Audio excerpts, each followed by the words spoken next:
Okay, so picture this. You are standing in a modern kitchen, and to your left, you have an AI-powered robot. I mean, it's this marvel of engineering. It's chopping vegetables with, like, perfect precision. It's managing the family calendar. Maybe it's even helping your kid with their calculus homework. It is the absolute peak of helpful technology. The domestic dream, right? The promise of the future we were all sort of sold. Exactly. But then you turn your head and you look out the window. And you realize that this same scientific capability, this same mastery over matter and energy, has built a world where there are 12,000 nuclear warheads just sitting in silos. Just waiting. Just waiting for a signal to, delete civilization. It creates this incredible cognitive dissonance, doesn't it? I mean, we've achieved the pinnacle of technical capability cooking robots and smart homes, and yet we live under a sort of Damocles that we forged ourselves. We have the tech to create a paradise, but we've engineered a permanent purgatory. And that jarring contradiction is exactly where we're starting today. We are diving deep into a text titled Beyond Security, a new manifesto for human consciousness. And I have to say, this is not just a dry policy paper. No, not at all. It doesn't read like a UN resolution or something. It reads more like a plea. A plea, that's a good word for it. It's a provocative, almost poetic argument that really challenges the fundamental definition of what we call progress. It asks us to look at the scoreboard of human history and just really ask if we're winning. The text forces you to confront a very uncomfortable question. We all assume security is a good thing, We build walls, we build weapons, we create laws, all to keep us safe. Sure. But this manifesto asks, have we reached a tipping point? A point where our definition of security is actually the very thing endangering us? It's the classic, the call is coming from inside the house moment, but for all of humanity. Yeah. The core argument here is this battle between consciousness, what the text calls Chaitana, and the machine. The author basically argues that humanity has conquered science. We've won that game. But in the process, we've kind of lost our direction. So our mission for this deep dive is to unpack this. We're going to look at what the source calls the two flags metaphor, dig into the chain of responsibility, and try to understand this proposed shift, this move from a policy of security to a policy of service or premnity. It's a fascinating shift in perspective. Let's get into it. Okay, so let's start with history. The source takes a really interesting view on modern democracy and political history. It uses this analogy of the king to explain where we are right now. Right. So if you zoom out and look at the last few thousand years, for a long, long time, the world was basically divided into the ruler and the ruled. Sure. A king, an emperor. Exactly. A pharaoh. They were the subjects. They had the agency. Everyone else was, for all intents and purposes, property of the state. And then comes the big shift. Democracy. Right. The author argues that the writer of history, which is really our political and social evolution, has created a system where, technically, everyone has been made a king. How so? Democracy created a system of the people for the people. We established laws that, on paper, apply to everyone equally. We aren't subjects anymore. We're citizens with rights. Which sounds great. I mean, that's the dream, isn't it? Liberty, equality, autonomy.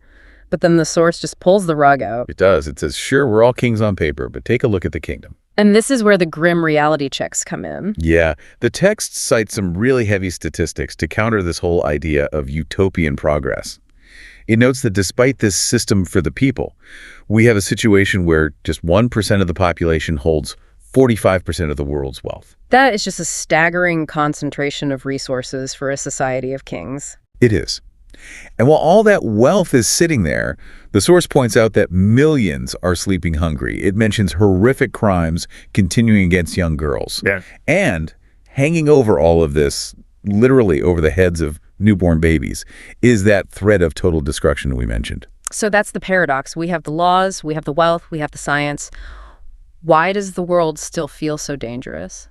Well, the source calls this the result of political history. Politics gave us structure, it gave us technology, it gave us the framework of civilization, but it failed to give us Chaitana. It failed to give us consciousness. I want to dig into that word, Chaitana. It feels so central to this whole manifesto. It is. Think of it this way. We built a really fancy car. That's our political system, our tech, our economy.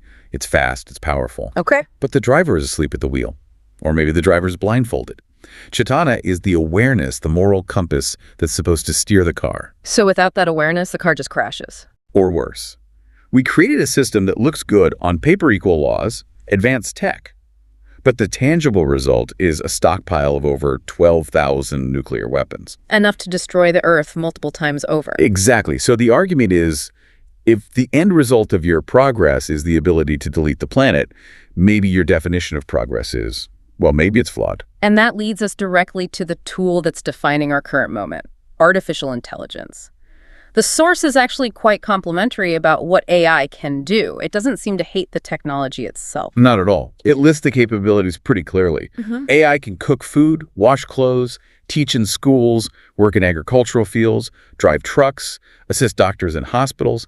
The potential for service is, limitless. It's the ultimate servant. But then comes the refrain that just echoes through this entire manifesto. I think this is the most haunting line in the text. The machine does not feel pain. That is the critical gap.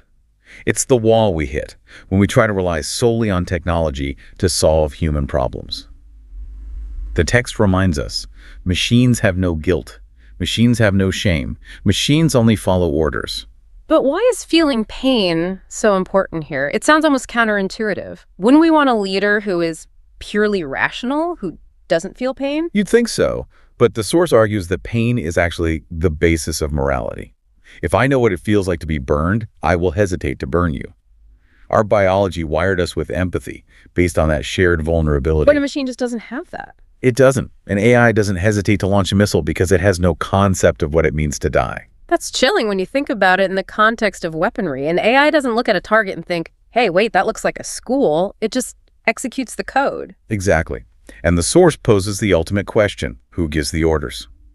Because the machine can't engage in moral reasoning. It can't ask itself, do I want to stop this history of violence? It can't just wake up and decide to change the trajectory. That burden falls entirely on us, on human consciousness. Entirely. Which brings us to a binary choice. The manifesto presents this as a clear fork in the road. We have this immense power AI, nuclear energy. Are we going to use AI for war, or are we going to use it for service? Will we increase the nuclear stockpiles, or will we increase what it calls the policy of love? Will we turn the Earth into a hellscape or a heaven? The machine can't make that choice. Only we can.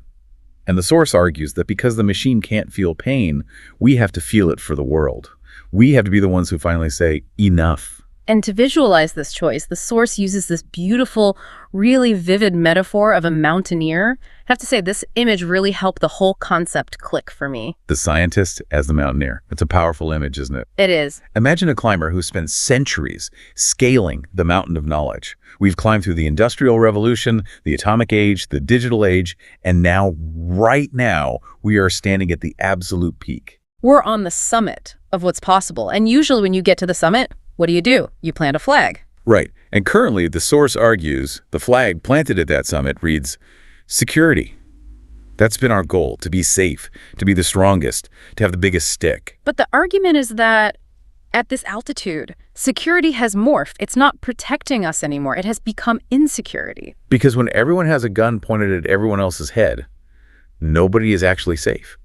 It's a Mexican standoff on a planetary scale. Exactly. So the manifesto calls for this symbolic action. And it says we need to pull down that security flag. And in its place, we need to plant a flag that says service. And I think the way they describe the purpose of the flag is really insightful, too. It's not about claiming territory. No, not at all. The host in the text points out that a real climber doesn't plant a flag to say, I won. They plant it to show the people down below, look, you can reach here, too. It's a beacon. So if the flag at the peak of science is a nuclear missile, the message to the world is fear us. But if the flag is service, then the message is we can help you. The expert in the source explains that the service flag signals that the pinnacle of science shouldn't be a weapon, but a tool to turn Earth into heaven. It's a complete rebranding of what it means to be advanced. Being advanced shouldn't mean being the most dangerous. It should mean being the most helpful. That's it. But to get there, we have to understand how we got here. The text breaks down this chain of responsibility that leads to things like the atom bomb. And it's not just blame the politicians. It spreads the responsibility out in a way that I found really convicting. It creates a cycle, a chain. Exactly. It lists 4 key figures: the teacher, the scientist, the leader, and the doctor. Okay, let's walk through that. So first, the teacher creates the scientist. They train the mind, teach the formulas, sharpen the intellect. Then the scientist uses that intellect to crack the code of nature and creates the atom bomb. Okay, so now the weapon exists. Right. Then the leader steps in. The leader gives permission to keep the bomb, to stockpile it, to build a national strategy around it. And finally, you have the doctor. The doctor feels like the odd one out here. They're supposed to be the healers, right? You'd think. But look at their role in this specific chain. The doctor prepares to treat the burns caused by the bomb. They are essentially cleaning up the mess made by the previous three links.